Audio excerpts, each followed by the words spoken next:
Saya awali pelajaran ini dari yang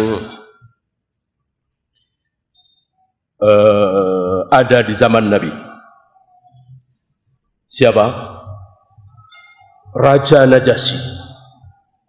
Saya kira antum tahu siapa Raja Najasyi. Raja Habsyi, sekarang Ethiopia. Islam apa kafir? Muslim apa non-muslim? Muslim. Islam.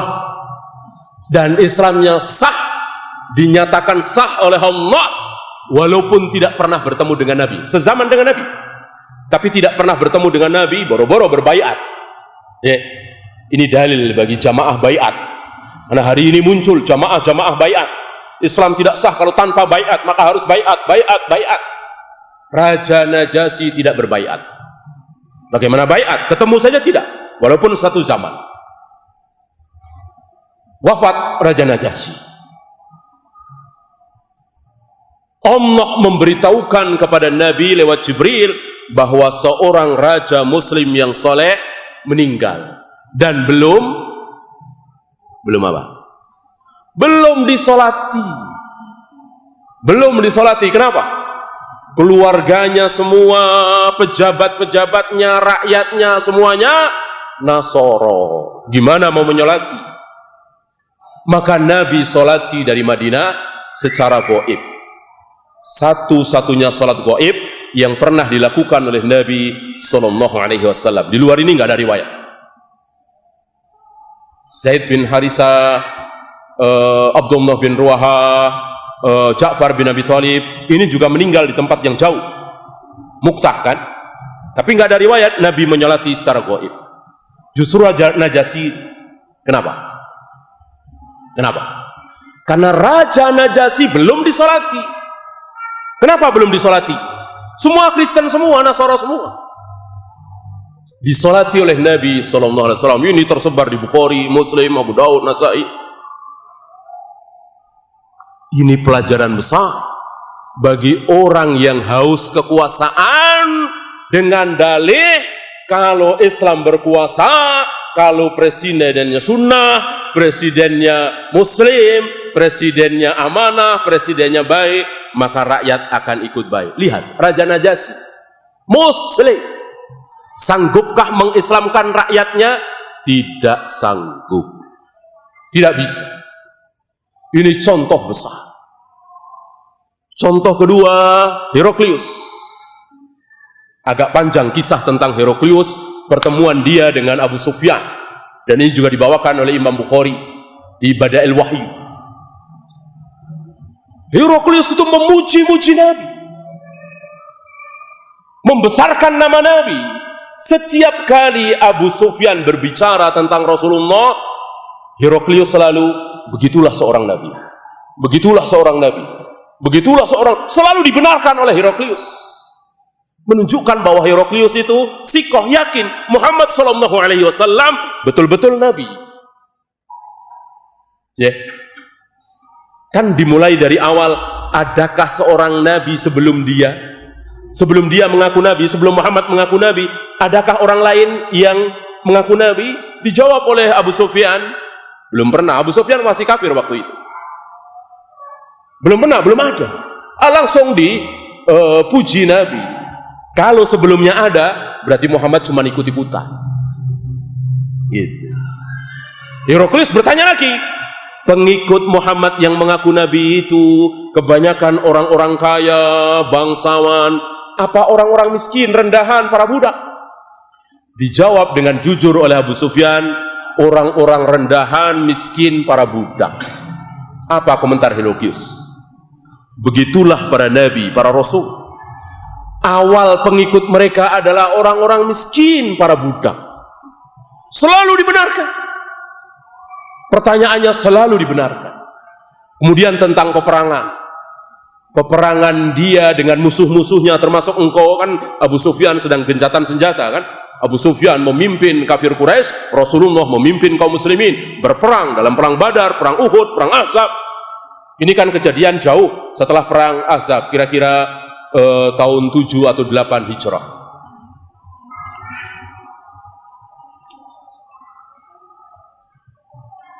Bagaimana peperangan dia dengan musuh-musuhnya? Dijawab oleh Abu Sufyan, sijal. Peperangan dia dengan musuhnya, kadang dia menang, kadang dia kalah. Kadang musuhnya menang, kadang musuhnya kalah.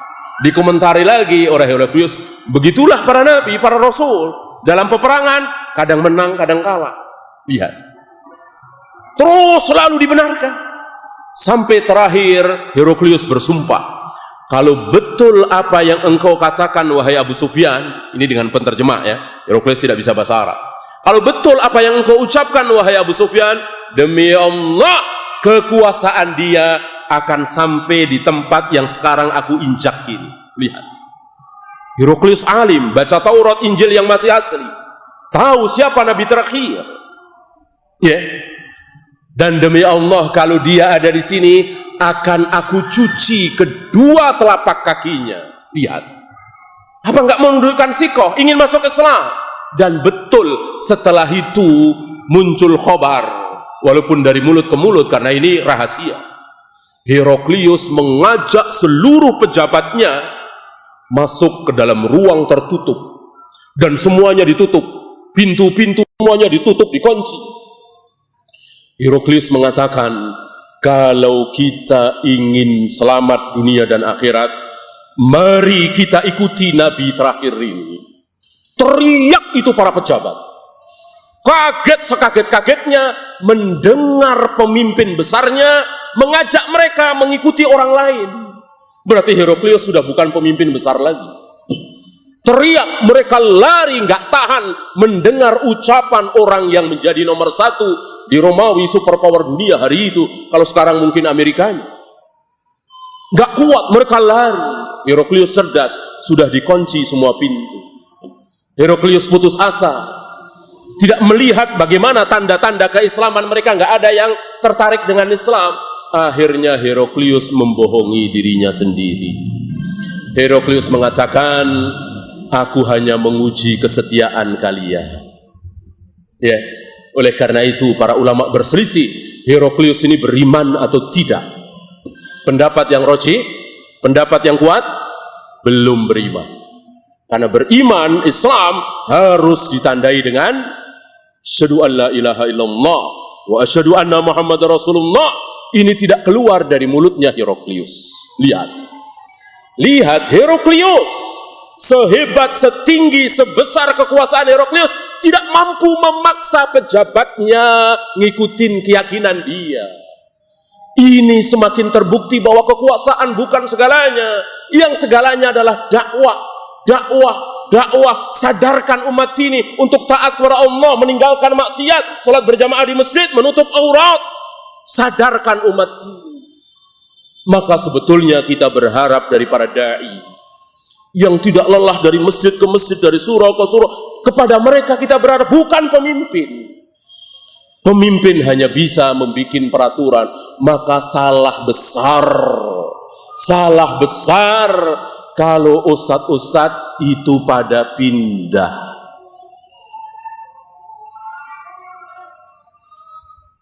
Sepuluh tahun yang lalu, kira-kira, ustadz-ustadz pada pindah. Pindah dari mana ke mana? Ini jamaah menangis.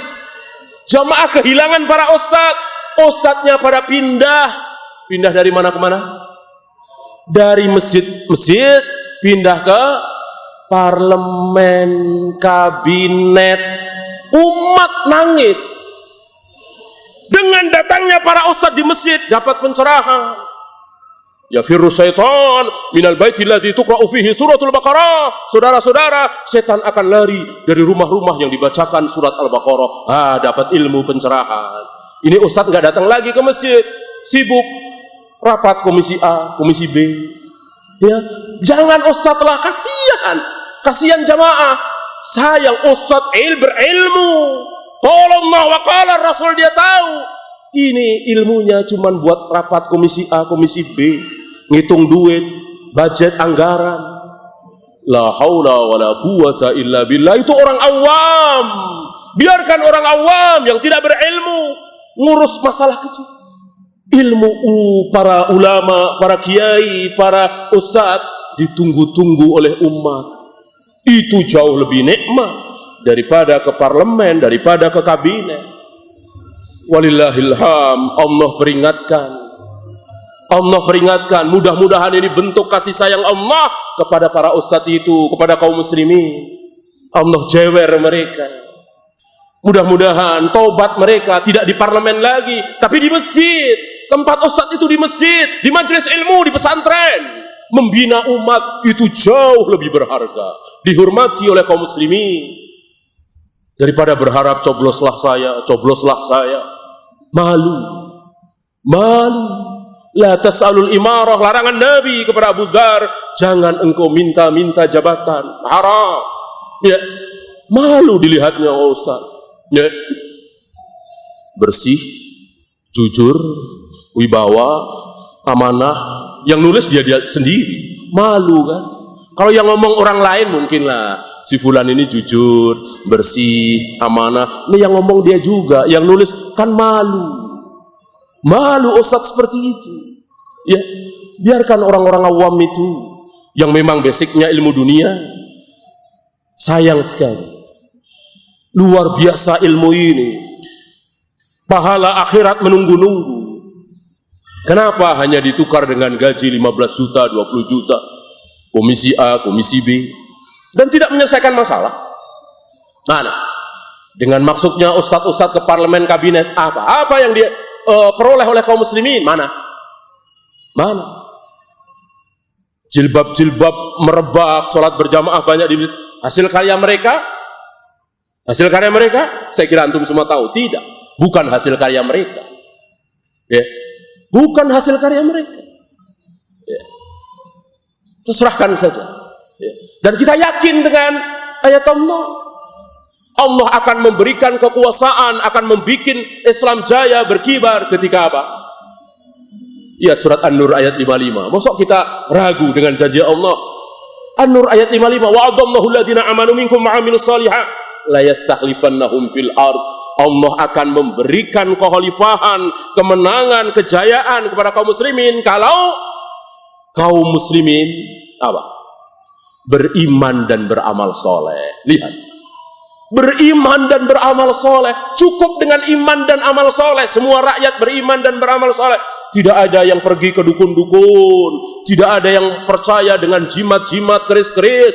Semuanya hanya minta kepada Allah. Ya Rabb, Allahumma. Jangan memanggil-manggil yang lain. Ya Jibril, Ya Rasulullah, Ya Syekh Abdul Qadir Jailani. Ini tidak patut kita sebut-sebut. Kita panggil Allah satu-satunya. Ya Allah, Ya Rabb, Allahumma. Apakah Nabi pernah menyebut Ya Ibrahim, Ya Adam, Ya Isa? Apakah para sahabat setelah Nabi wafat menyebut-nyebut Ya Rasulullah, Ya Rasulullah? Tidak. Yang mereka panggil satu, Ya Allah, Ya Rabb, Allahumma. Ini tauhid namanya. Jangan sekutukan Allah dengan yang lain. Kalau mau manggil, mintalah kepada Allah. Wa idza sa'alta fas'alillah, wa idza sta'anta fasta'in billah. Kalau engkau mintalah kepada Allah, jangan kepada yang lain. Kalau engkau mohon pertolongan, mohonlah pertolongan kepada Allah, jangan kepada yang lain. Nasihat Nabi kepada siapa? Yang belajar tauhid. Ini nasihat Nabi kepada siapa? Kepada seorang bocah berumur 7 atau 8 tahun. Lihat. Ibnu Abbas ketika Nabi wafatkan kira-kira umur 10 atau 11 tahun. Waktu itu mungkin Ibnu Abbas umur 7 atau 8 tahun. Tapi nasihatnya luar biasa. Wa idza sa'alta fas'alillah. Jangan minta kecuali kepada Allah saja. Jangan memanggil-manggil, jangan memohon sesuatu kecuali kepada Allah saja. Ini tauhid. Ajarkan ini kepada umat. Kitabut tauhid, usulus salasa. Umat mendapatkan ilmu. Sabar 5 orang, 10 orang, segini sudah banyak. Ya, lebih dari bersyukur saya datang ke sini, antum datang sini. Ini seandainya cuma 5 orang, 3 orang, itu manfaat dunia akhirat. Ya, antum pernah dengar ada seorang nabi, jamaahnya, pengikutnya tidak sampai 10 orang? Pernah dengar? Pernah. Hadis 70.000 kaum muslimin yadkhulunal jannata bighairi hisabin wal adab. 70.000 kaum muslimin yang akan masuk surga tanpa hisab, tanpa adab. Di situ disebutkan ada seorang nabi, pengikutnya tidak sampai 10 orang. Bahkan ada seorang nabi yang pengikutnya 1 atau 2 orang. Bahkan kata Rasulullah, wa ra'aitun nabiyya wa laisa ma'ahu ahad. Aku tahu, aku lihat ada seorang nabi yang tidak punya pengikut sama sekali. Ya. Gagalkah nabi ini? Nabi yang pengikutnya cuma 1 atau 2, bahkan tidak punya pengikut sama sekali. Gagalkah nabi ini? Jawab, gagal apa tidak? Tidak. Tidak ada nabi yang gagal. Presiden gagal, ada. Raja gagal, ada. Amirul Mukminin gagal, ada. Presiden gagal, nabi gagal, tidak ada. Semua nabi sukses. Karena tugas nabi adalah, tugas para nabi, para rasul adalah menyampaikan yang hak itu hak, yang batil itu batil. Qulil haqqa walau kana murran. Sampaikan yang hak sekalipun pahit. Bukan tugas nabi membikin si kafir jadi muslim. Bukan tugas nabi. Bahkan membikin ayahnya yang kafir jadi muslim, bukan tugas nabi. Kalau begitu Nabi Ibrahim gagal. Membikin anaknya yang kafir jadi muslim, bukan tugas nabi. Nabi Nuh gagal kalau begitu. Termasuk Nabi Muhammad SAW. Beliau tidak sanggup mengislamkan Abu Thalib, Abu Jahal, Abu Lahab, paman-paman beliau. Beliau tidak gagal. Karena tugas beliau bukan itu. Kalau memberikan hidayah, mudah sekali. Nggak usah pakai para nabi, nggak usah pakai para rasul. Allah kun fayakun. Allah kehendaki detik ini semuanya beriman, semua soleh, semua baik, semua sebaik Rasulullah SAW. Sanggupkah Allah? Bisakah Allah? Kecil bagi Allah. Justru Allah menguji para da'i, para du'atul Islam, para nabi, para rasul untuk sabar di dalam dakwah ini. Maka wajib sabar di dalam dakwah. Ya. Banyak dukanya daripada sukanya, wajib sabar. Cacian, makian, wajib sabar. Jamaahnya sedikit, wajib sabar. Itulah para da'i. Para du'atul Islam hanya satu yang diharapkan. Apa? Ridha Allah, surga. Ya. Ini. Ya.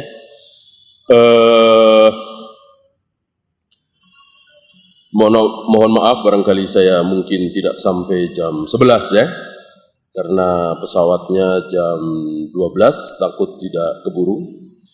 Kita teruskan sebentar lagi. Barangkali antum yang kurang jelas atau ada muskilah, langsung ditanyakan, tidak apa-apa. Barangkali ada unek-unek. Saya lanjutkan sedikit lagi.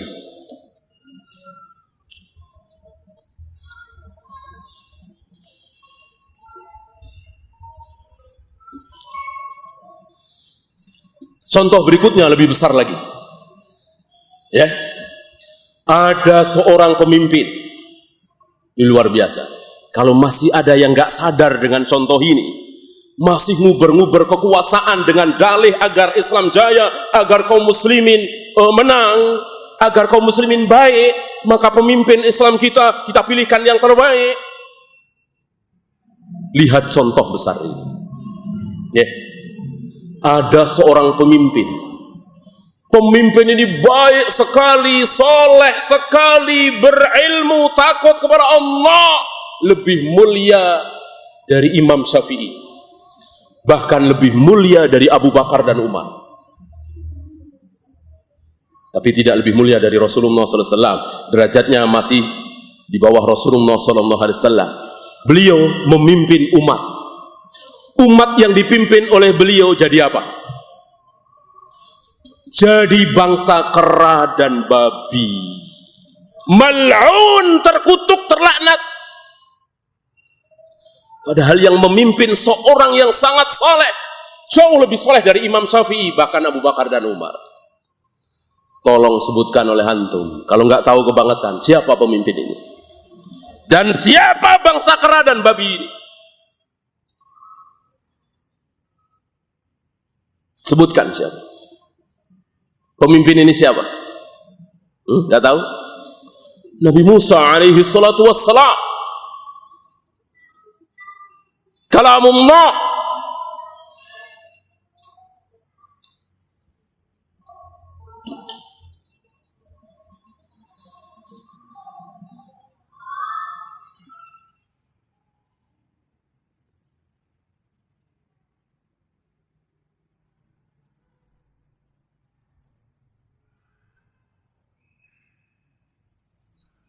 Puluhan kali namanya disebut dalam Al-Quran, melebihi nama Nabi Muhammad SAW. Kan nama Muhammad sedikit, Muhammadur Rasulullah walladzina ma'ahu sedikit. Yang banyak wa idh qala Musa, wa idh qala Musa, jauh lebih banyak disebut namanya dalam Al-Quran. Kalau nama, tapi kalau secara domir lebih banyak Rasulullah SAW secara domir. Huwa, anta, ka, kum, ya. Nabi Muhammad SAW lebih banyak. Tapi kalau secara nama, Musa, wa idh qala Musa, Musa. Lebih banyak Nabi Musa, luar biasa. Manusia, kalamullah, pernah berbicara langsung dengan Allah. Rasulullah juga pernah. Adapun Nabi Harun, Nabi Yahya, Zakaria belum pernah. Nabi Musa pernah. Memimpin satu bangsa, satu kaum yang dipimpin hasilnya menjadi bangsa kera dan babi. Kirodatan khasi'in, mal'un, terkutuk, terlaknat, Bani Israel al-Yahud.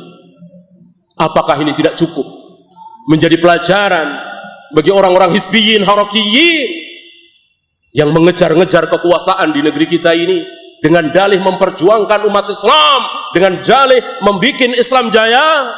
Tidak cukupkah Nabi Musa? Emang ustadz-ustadz itu lebih mulia dari Nabi Musa? Seolah kalau dia jadi presiden, jadi raja, selesai permasalahan umat ini? Tidak. Ya. Nah, sadar kita. Ternyata kekuasaan bukan segalanya. Yang segalanya adalah dakwah. Dakwah Islam, du'atul Islam, ini yang segalanya. Ya, taubat kita. Lihat para nabi, para rasul, para ulama. Lihat dari mulai para sahabat, para tabi'in, Tawus, Mujahid, Atha bin Abi Rabah, Hasan Basri, diteruskan dengan atba'ut tabi'in, Abdullah bin Mubarak, Sufyan bin Uyainah, Sufyan Ats-Tsauri, Imam Syafi'i, sampai ke Imam Bukhari, Imam Muslim. Adakah ulama-ulama yang saya sebut ini sibuk dengan kekuasaan? Mencari-cari kekuasaan? Tidak. Karena mereka semua paham, cukup yang sudah berkuasa, udah nggak usah diganti juga nggak apa-apa. Ya, manusia kan bisa berubah. Manusia kan bisa berubah. Taruhlah presiden ini, si pemimpin kita ini sekarang korup misalnya. Apakah besok, lusa, bulan depan, tahun depan masih korup juga? Kan bisa berubah. Kenapa kita putus asa? Seolah kalau presiden itu buruk, langsung gulingkan, langsung lengserkan, langsung ganti. Emang gantinya pasti lebih baik? Coba antum ingat-ingat yang sudah hidup di tahun 80-an atau 82, 83 gitu ya. Ingat-ingat apa yang terjadi. Ya. Dai-dai digencet. Peristiwa Wai Jepara, peristiwa Tanjung Priuk. Maka digencet dai-dai itu. Ya, pejabat-pejabat, Panglima ABRI dan seterusnya. Beberapa Nasoro menggencet kaum muslimin. Ruang geraknya susah. Tahun 80-an, 81, 82. Nah sekarang, apa yang terjadi tahun 90-an? Sekiranya antum tahu. Ya, berdiri IJMI, ya kan? Kabinet muslim sampai dibilang ijo royo-royo. Beliau pergi haji, namanya ditambah Muhammad. Bahkan ada satu kebijakan beliau yang luar biasa. Libur panjang wajib, masih ingat gak? Libur panjang wajib, anak-anak sekolah libur panjang wajib. Masa nggak ingat antum? Santren kilat, ya kan? Santren kilat, ini kebijakan beliau. Beda dengan tahun 80-an, baru 10 tahun, berubah kan? Nah ini tidak disadari oleh mereka. Kenapa mesti diganti? Udah biarkan saja. Manusia itu bisa berubah. Ya. Yang tadinya bid'ah menjadi sunnah, yang tadinya syirik menjadi tauhid, yang tadinya maksiat menjadi taat. Manusia bisa berubah, presiden juga, raja juga, sabar. Kalau sabar akan diganti. Ya, sabar dan yakin.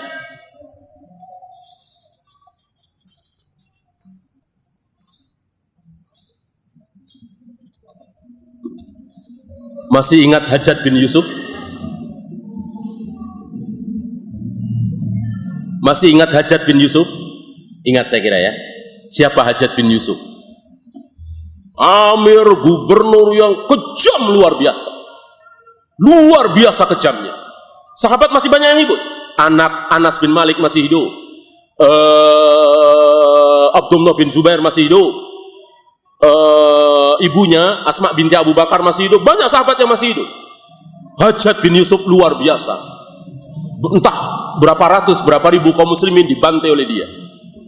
Termasuk anaknya Asma binti Abu Bakar, cucunya Abu Bakar berarti. Siapa? Abdullah bin Zubair. Anaknya Jubair bin Awam. Kan dibunuh oleh Hajjaj bin Yusuf. Kemudian Sa'id bin Jubair.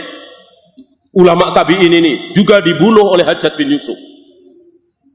Ya, termasuk tangan kanan dia, Ubaidillah bin Ziyad, membunuh siapa? Ubaidillah bin Ziyad itu pro dengan Hajjaj bin Yusuf. Sama-sama sadis. Membunuh siapa? Ubaidillah bin Ziyad membunuh siapa, antum nggak tahu? Husain. Husain dibunuh oleh Husain bin Ali bin Abi Thalib. Cucu Nabi SAW kan dibunuh oleh Ubaidillah bin Ziyad. Ya, ini kejam sekali. Sangat kejam. Saya nanya, apa yang dilakukan oleh para sahabat? Ibnu Umar, Anas bin Malik, Abu Hurairah, Asma binti Abu Bakar, Aisyah saya kira masih hidup ya. Apa yang dilakukan oleh para sahabat? Diam, sabar, berdoa, mohon ampun kepada Allah. Itu yang dilakukan oleh para sahabat. Nggak ada sahabat turun ke jalan, mendemo Hajjaj bin Yusuf, teriak-teriak, mengganggu jalanan. Nggak ada. Sahabat sabar, sabar. Sesuai dengan wasiat Nabi. Apa wasiat Nabi? Ketika dipimpin oleh pemimpin yang asarah. Nah, lihat. Ternyata sudah lengkap ajaran Islam ini. Ketika kita kondisi begini, sunahnya bagaimana? Ketika kita kondisi begini, sunahnya bagaimana? Ketika kita dalam kondisi presiden kita zalim, korup, memeras rakyat dan seterusnya, apa petunjuk Nabi? Tidak tahu?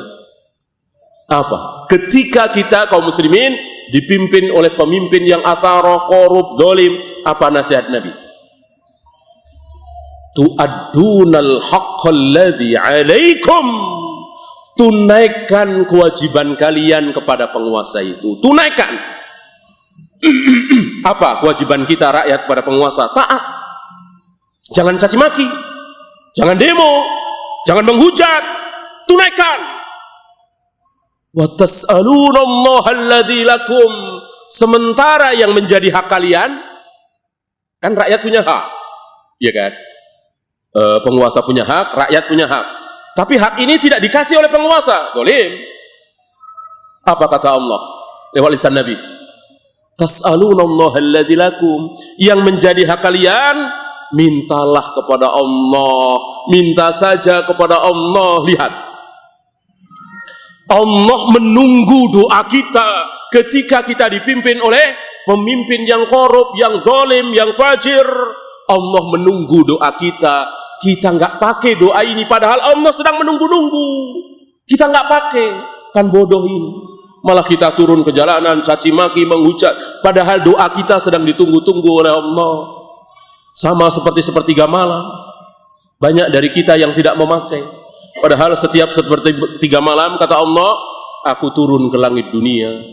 Aku mencari orang yang sedang mohon ampun, akan aku ampuni. Yang sedang meminta, akan aku beri. Banyak dari kita tidak memanfaatkan sepertiga malam. Bangun sudah subuh, sudah bukan malam lagi kan? Atau bahkan telat subuhnya. Padahal sedang ditunggu-tunggu. Begitu juga. ketika kita sedang dipimpin oleh pemimpin yang athara, yang zalim, yang fajir, yang korup, yang jahat, kita sedang ditunggu-tunggu oleh Allah untuk berdoa. Ini banyak yang kita tidak lakukan, malah menghujat tadi. Ya.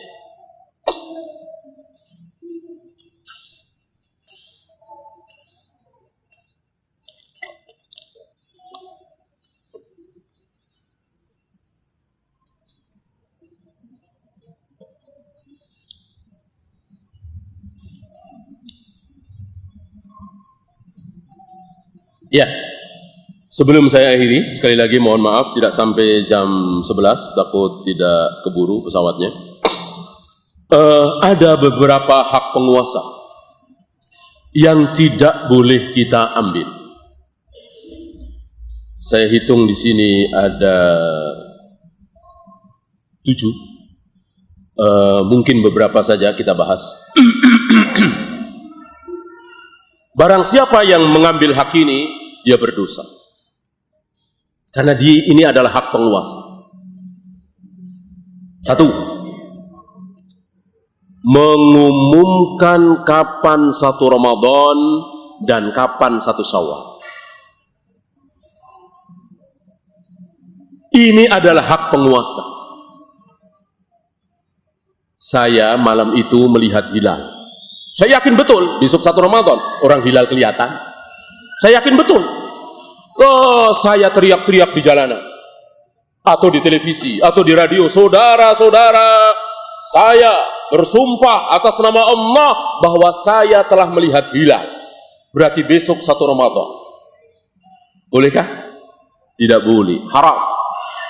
Ya. Apa yang boleh saya lakukan? Saya datang ke penguasa. Mungkin lewat Menteri Agama atau MUI atau siapalah.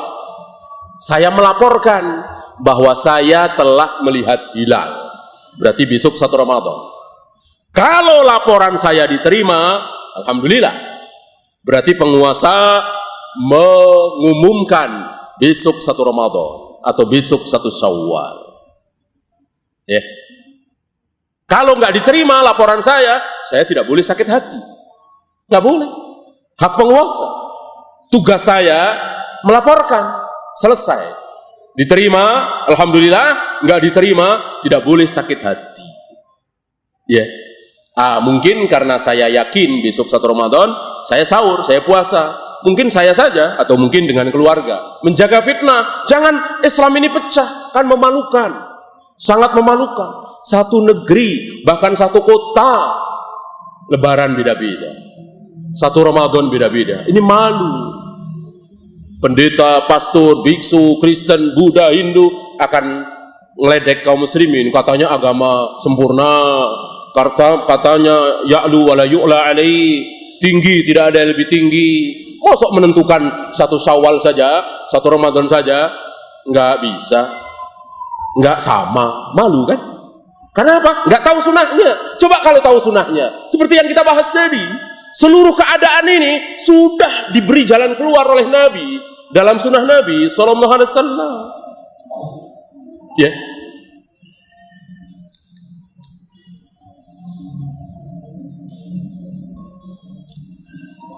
Coba antum melihat ke belakang dari ulama-ulama yang saya sebut tadi. Ada Sufyan bin Uyainah, Sufyan Ats-Tsauri, Imam Syafi'i, Imam Bukhari, Imam Muslim. Pernah dari mereka yang mengumumkan besok 1 Ramadan, besok 1 Syawal? Pernah ada? Tidak ada. Karena ulama-ulama kita ini faham, itu bukan tugas kami, bukan wewenang kami, tapi wewenang penguasa. Mengumumkan besok 1 Ramadan, 1 Syawal, itu hanya wewenang penguasa. Lihat. Ustadz-ustadz di negeri kita, kiai-kiai di negeri kita, tokoh-tokoh di negeri kita, apa merasa lebih hebat dari Imam Syafi'i, Imam Bukhari, Sufyan bin Uyainah, Sufyan Ats-Tsauri, berani mengumumkan besok 1 Ramadan, 1 Syawal, beda dengan penguasa? Penguasa kita ini kan muslim. Ya, negara Indonesia ini negaranya kaum muslimin. Dan jangan pernah mengatakan Indonesia ini negara kafir. Negara kafir antum tahu mana? Antum tahu negara kafir? Amerika, Jepang, Inggris, Prancis, Jerman, itu negara kafir. Nggak ada kumandang suara adzan. Ya, tidak ada tegak sholat berjamaah, sholat Jumat sulit. Itu negara kafir. Indonesia ini negara Islam, masjid di mana-mana dengan bebasnya, suara adzan menggema kemana-mana. Ya, syiar Islam terbesar apa? Syiar Islam terbesar apa? Azan. Azan itu syiar Islam terbesar. Maka jangan melebihi azan. Ya, suara-suara itu jangan melebihi azan. Azan ini syiar Islam terbesar. Maka negara, negeri yang suara azan menggema kemana-mana, itu negeri Islam. Ya, Nabi pernah mau menyerang satu negeri. Menjelang subuh, Nabi tunggu sampai datang waktu subuh. Ya, beliau dengarkan, terdengar suara azan subuh apa tidak? Kalau terdengar suara azan subuh, beliau batalkan penyerangan ini. Ini negeri kita, negeri Islam, negerinya kaum muslimin. Kalau tidak terdengar azan subuh, diserang. Ya, berarti Nabi membedakan negeri Islam dengan negeri kafir. Yang terbesar adalah suara azan menggema atau tidak. Bukan cambuk, rejam, potong tangan, bukan. Itu bagian dari syariat Islam. Kesempurnaan syariat Islam. Kalau satu negeri ada cambuk, ada rajam, ada kisos, itu negara Islam yang sempurna. Kalau tidak ada rejam, tidak ada cambuk, negara Islam yang tidak sempurna. Apakah sesuatu yang tidak sempurna maka menjadi batal? Kan tidak. Ya, manusia sempurna itu ada tangannya dua, kakinya dua, matanya dua. Sekarang ada orang kakinya cuma satu, tangannya cuma satu, masih manusia bukan? Masih, ya, masih manusia yang tidak sempurna. Begitu juga seorang muslim, ada seorang muslim sholat, puasa, zakat, tapi dia masih suka minum khamar, kadang suka berzina. Muslim apa kafir? Muslim yang tidak sempurna, berdosa besar, terancam masuk neraka, tapi tidak kekal. Pada satu saat Allah akan ampuni, Allah akan angkat ke surga. Atau mungkin dari awal Allah ampuni, tidak masuk neraka sama sekali, Allah Maha Pengampun. Begitu juga negara Islam. Negara Islam adalah negara yang di mana mayoritas rakyatnya muslim. Masjid di mana-mana, menggema suara adzan di mana-mana. Lalu ada cambuk, ada rejam, ada potong tangan, ada kisos. Saudi misalnya, negara Islam yang sempurna, tentu tidak sesempurna di zaman Nabi. Nah sekarang ada masjid di mana-mana, suara azan menggema kemana-mana, tapi nggak ada kisos, nggak ada rejam, masih disebut negara Islam? Iya, negara Islam yang tidak sempurna. Jangan seperti pemahaman Khawarij tadi. Khawarij memahami luar biasa bahaya. Islam itu harus sempurna, seorang muslim itu harus sempurna, negara Islam itu harus sempurna. Ketika seorang muslim sholat, puasa, zakat, haji, tapi masih suka minum khamar, kafir. Masih suka berjudi, kafir. Tidak pakai jilbab, kafir. Motong jenggot, kafir. Itulah Khawarij, anjing-anjing neraka, kata Nabi SAW. Ya. Nah, begitu juga negara Islam, Indonesia negara Islam, Malaysia, Brunei, Mesir, Sudan, Syam, Saudi, negara Islam, bukan negara kafir. Sekali lagi negara kafir itu Jepang, Amerika, Inggris, Prancis. Coba antum azan pakai toa di Tokyo misalnya, kalau nggak ditangkap polisi, ya insya Allah ditangkap polisi, mengganggu keamanan. Di kita bebas sebebas-bebasnya. Suara mau teriak lantang, speaker kemana-mana, itu gereja terganggu, pendeta, pastor terganggu, nggak berani bicara. Bahkan belum lama ada pejabat yang mengusulkan suara azan itu jangan keras-keras, mengalun saja. Oh habis oleh kaum muslimin, dihujat. Ini menunjukkan negara Islam luar biasa ini Indonesia ini. Jangan katakan negara kafir.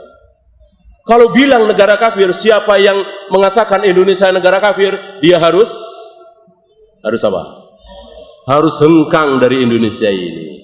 Alhamdulillah beberapa sudah hengkang. Alhamdulillah, ya kan? Beberapa yang dari Malang, ya kan? Antum tahu lah kan? Ya? Alhamdulillah. Maka antum jangan sampai terkena subhat bahwa Indonesia ini negara kafir. Indonesia ini muslim, alhamdulillah. Ayah ibu kita muslim, kita dilahirkan muslim, masukkan ketika Islam, SD Islam atau SD umum, sorenya suruh ngaji. Ini nikmat. Ini nikmat. Islam keturunan, nikmat. Kan orang sekarang banyak nyaci maki Islam keturunan, Islam keturunan. Alhamdulillah Islam keturunan. Daripada kafir keturunan, mending mana coba? Mendingan Islam keturunan daripada kafir keturunan. Coba antum bayangkan seandainya antum lahir di New Zealand sana atau di Tokyo sana. Kira-kira antum sekarang sedang apa? Sedang ngaji seperti ini? Baca Al-Quran? Nggak mungkin. Kan kemungkinan kita lahir di Jakarta, Malang, Bandung dengan kemungkinan kita lahir di Tokyo, di New Zealand, di ini kan sama kemungkinannya. Semua kehendak Allah. Alhamdulillah Allah menghendaki kita lahir di sini. Negara Islam sehingga kita kenal Allah, Rasulullah, Al-Quran, Islam, salat berjamaah kita kenal. Coba kita lahir di Tokyo nggak tahu apa-apa kita. Allah itu apa? Muhammad itu siapa? Al-Quran itu apa? Gelap kita, musibah, inna lillahi wa inna ilaihi raji'un. Maka syukuri kita lahir di negeri Islami. Ya. Iya, mungkin itu saja.